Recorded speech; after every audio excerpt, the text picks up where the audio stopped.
Dangerous Assignment. Transcribed, starring Brian Donlevy as Steve Mitchell.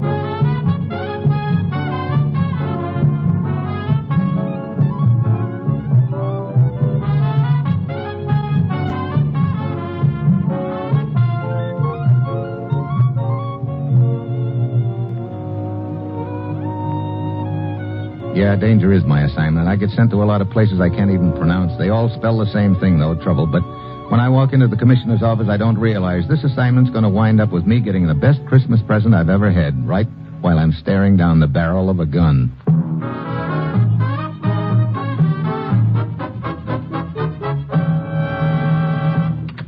Morning, Commissioner. Just stopped in to say goodbye. Goodbye? Sure, my vacation starts this morning, remember? I'm running up to New England for Christmas. Snow on the ground, fire in the fireplace, and the little lady I'd most like to eat a boiled dinner with. Sorry, Steve. You mean because you're not going? No, I mean because you're not going. Now, look. I've got an assignment for you, and it can't wait. Commissioner, for the last 3 years, I've been trying to get Christmas off. So what happens? One year I'm in Alaska, next it's Africa, last year it was India. This year you promised... So I've got to break that promise, Steve. And it looks like you get another Christmas spoil. Okay, what's the deal? Ever hear of international lecture tours? Now, look, don't tell me I'm supposed to get up on a soapbox and lecture on the Christmas spirit. No, you won't be making any speeches, but you'll be investigating a few people who do. This is an organization of 6 European professors, Steve. They lecture at universities all over the world, including the United States. What about them?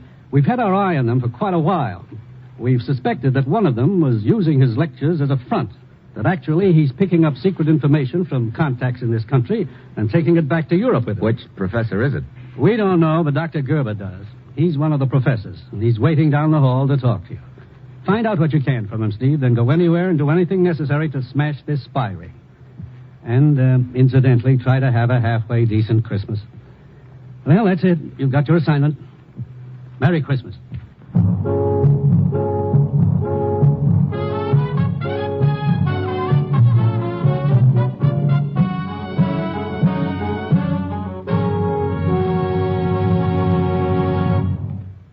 The National Broadcasting Company is presenting Dangerous Assignment, starring Brian Donlevy in the role of Steve Mitchell, colorful, two-fisted government agent.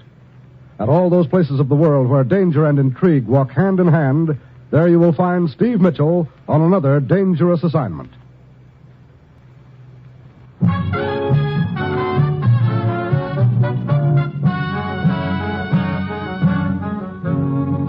Sure, I've got my assignment. Go poke my nose into an international spy ring and have a Merry Christmas. I've got an uneasy hunch what kind of a Christmas present I'll get on this deal. Probably a gift-wrapped bullet. I go down the hall to the room where Dr. Gerber, one of the members of the International Lecture Tours, is waiting for me, and he tells me he knows who the foreign agent in the organization is and that he'll tell me on one condition.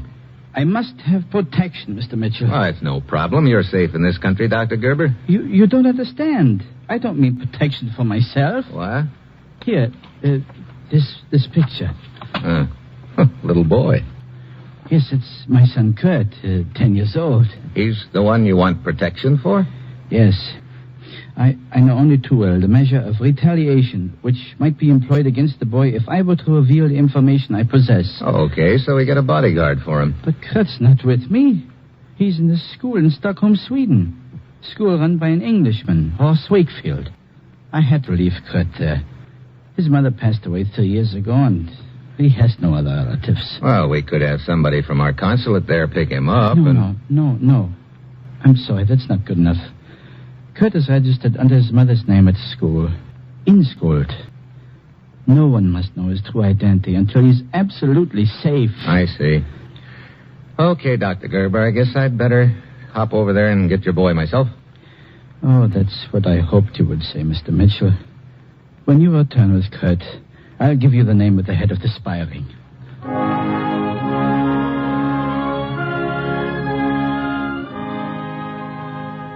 So I grab a plane for Stockholm. Dr. Wakefield's school is out of the city a little way. As I approach his office, a little girl with long curls comes out and wanders off toward the other children. I show my credentials to Dr. Wakefield and ask him to see Kurt.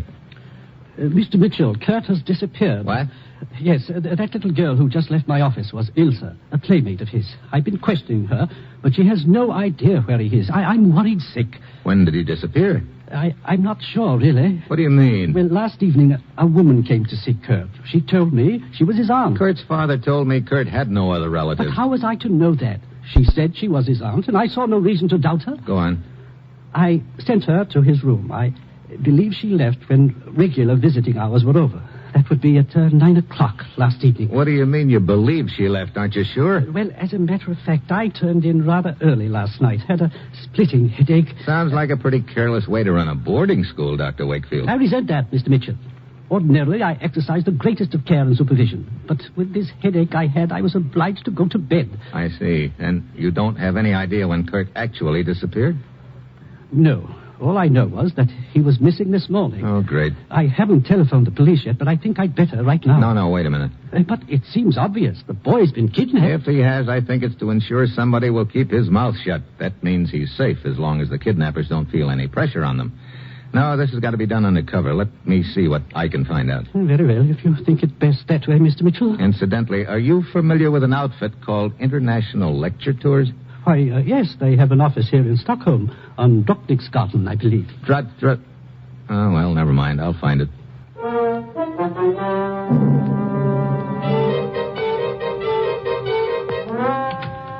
Hiya. What can I do for you? This is the headquarters of International Lecture Tours? Sure is. You in charge? Well, I'm the leg man. And I guess you're the boy I want to talk to. My name's Mitchell. Saunders is mine. I'm always glad to meet anyone from the States. You say you're the leg man for the outfit. What does that involve? You name it. The works. Shacking around the world in front of the wise men. Scheduling lecture dates, making hotel reservations, keeping them in toothpaste. Sounds like quite a job. Well, there are probably easier ways of making a living. How'd you get into this racket? I was stranded here in Sweden, broke. I heard these professors needed a nursemaid, so here I am. Look, I'd like a little information on these professors. Here are my credentials. Wow, looks pretty official. What do you want to know, Mr. Mitchell? There are 6 professors in the circuit, right? Right. How well do you know them? Now, how well can you know these birds? They live in an ivory tower all their own. Yeah. Where are they all now? This chart shows the setup. Stelter's in Bombay. Duval's in Toronto. Chumley's in Cape Town. Buchek's in Copenhagen. You're really keeping spread out. Yeah. Gerber's in the United States. Uh-huh. Aren't any of them anywhere near... Yeah, Dr. Friedrich? Right here in Stockholm, huh? Oh, yeah. As a matter of fact, I'm expecting him any minute. He's got some sort of beef, as usual. He's a real fireball. I'd like to meet him. Well, stick around. He ought to be here any minute. Saunders! He is.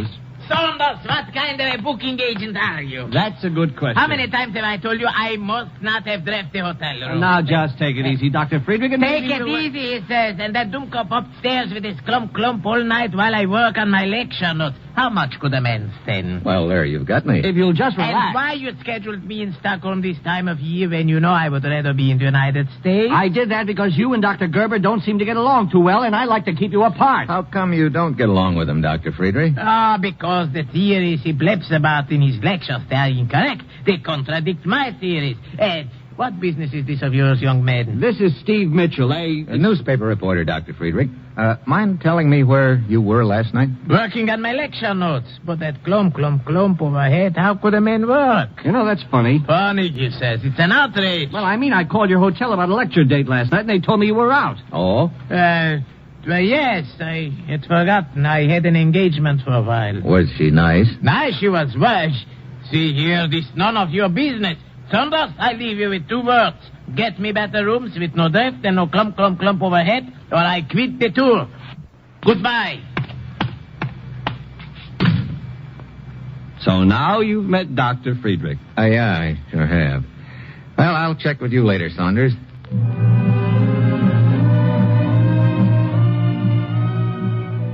Back in my hotel room, I go over the deal in my mind. It's starting to take shape. Last night, a woman visits Kurt. This morning, he's gone. Friedrich doesn't like Kurt's father, and Friedrich was out with a woman last night. Yeah.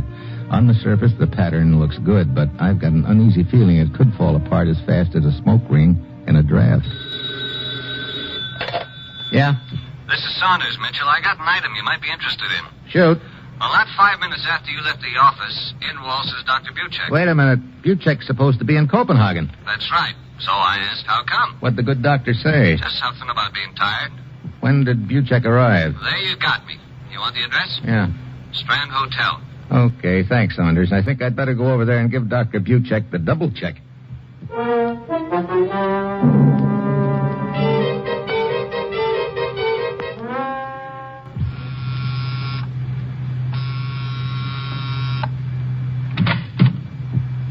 Yes? Well, hello. I'm Steve Mitchell, newspaper reporter from the United States. I'd like to see Dr. Buchek. I am Dr. Buchek. What?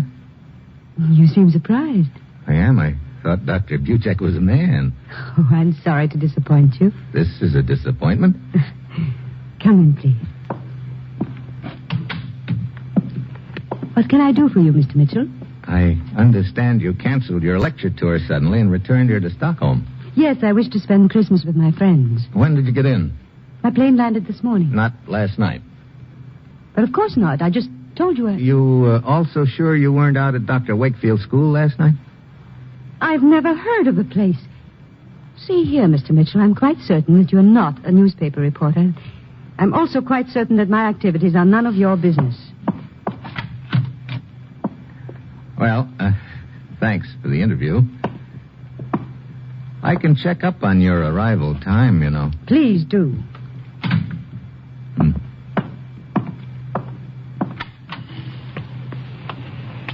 A word with you, sir. What? Who are you? I'm Oscar. I'd like you to meet my friend Olaf. What? I don't see any. This is Olaf's gun in your back. He's the strong, silent type, but he has a very nervous trigger finger. Look, what's this all about? You shouldn't have bothered the young lady. Dr. Buchek? Now we have to go for a nice ride. A short one, no doubt. For us, yes. For you, such a long ride, I don't think you will ever Look, return. if you think I'm going to stand here and let you... We don't expect you to stand. Olaf.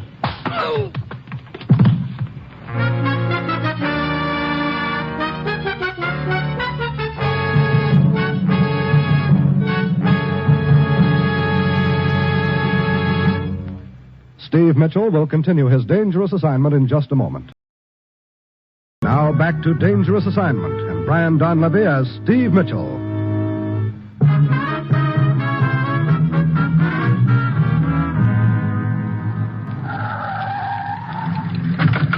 I don't know how long I've been out, but when I start coming to, I realize they're dragging me out of a car. I open my eyes a crack and take a guarded peek. Then I see they're carting me to the edge of a cliff. I wait until they get me right to the brink. Then I twist an arm loose and belt the big guy, Olaf. He staggers back right over the edge.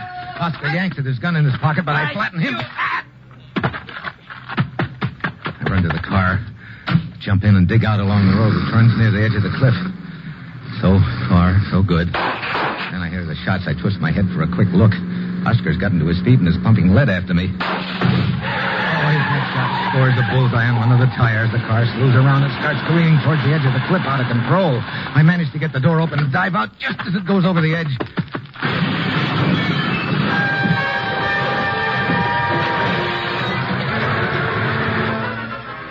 I land on a ledge about 20 feet down from the top.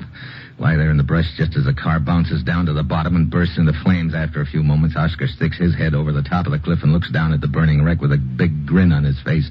He figures I'm getting a king-size hotfoot about now. Finally, he turns and leaves. I give him a few minutes. And I drag myself together and head back into town to the lecture tour office. Hey, you look like you've been dragged through the well-known knothole, Mitchell. You're so well-known, right? Hey, look, do you have a picture of Dr. Buchek around here anywhere, Saunders? Sure. Here's a publicity still we sent out to the papers. Will it do? Very nicely, thanks. She, kind of made a hit with you. Yeah, big hit. So now I'm going to return the compliment.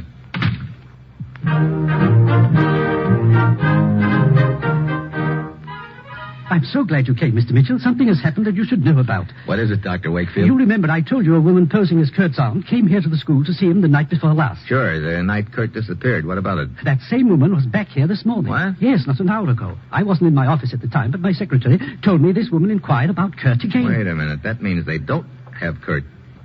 Who's they? I think I know who one of them is. Here, take a look. Her name is Buchek. What about her? Isn't that the woman who was asking about Kurt? Why, no. What? I've never seen the woman in this picture before in my life. You sure about that? Of course. Oh, fine. My one lead blows right up in my face.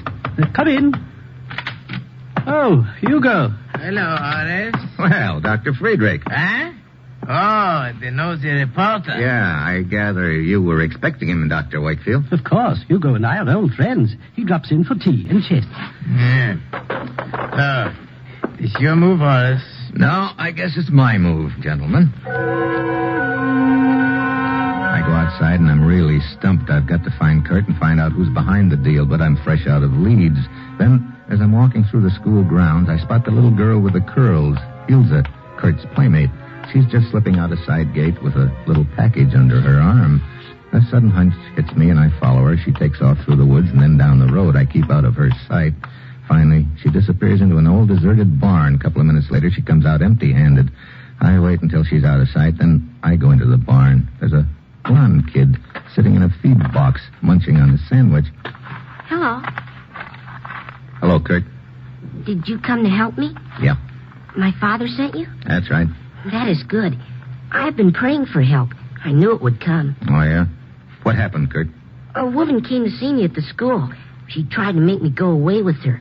She said she was a friend of my father's, but I knew she was lying to me. Go on. Well, I asked her to wait outside my room while I packed. As soon as I was alone, I climbed out the window and ran away. I see. I'll bet you're tired of eating sandwiches, huh? My girlfriend Ilse's been bringing them to me. How'd you happen to pick this barn to hide in? Oh, I knew it was the right place as soon as I saw this manger. Manger? Yes. I read about a little boy in a manger once. I see. Well, I guess you couldn't have picked a better place, Kurt. Particularly on Christmas Eve. Will you take me to my father? Wait.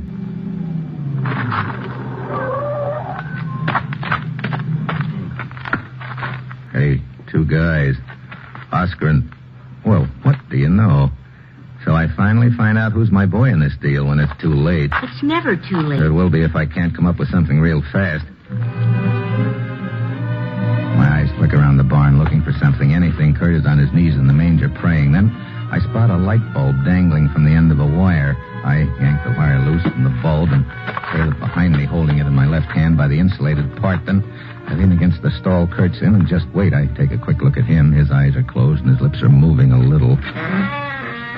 There he is. Yeah. Hello, Mitchell. Hello, Saunders. So you're the big boy. I'm the big boy. But some guys will do for a buck, huh? You sent me chasing after that Buchek woman so your two stooges would know where to pick me up, huh? Incidentally, where's your other stooge, the woman who tried to get Kurt at the school? She's waiting at my office until I take care of this little deal. Thanks for leading us here. Don't mention it. I'm afraid you've kind of complicated things, Mitchell.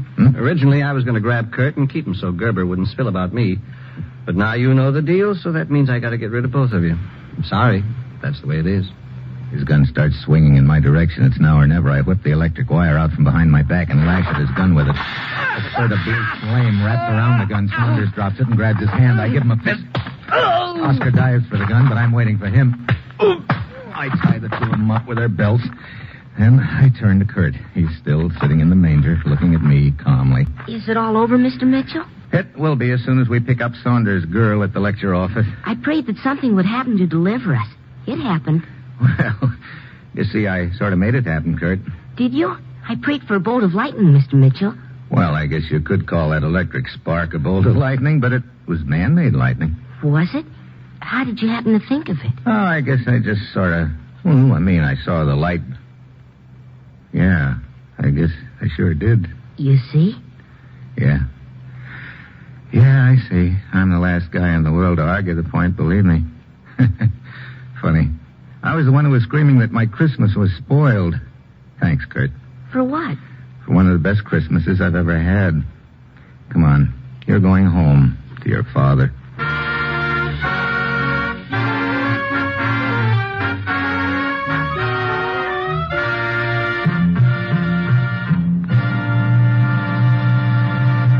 Our star, Brian Donlevy, will return in just a moment. Tonight and tomorrow, as all of us throughout our great country celebrate Christmas with our families, trees and gifts, let's not forget that it's the giving, not the getting, which is the true celebration. And let's remind ourselves of the one gift we can all give, the gift which costs us nothing, to give thanks. And now, from all of us on Dangerous Assignment, to all of you, a very Merry Christmas.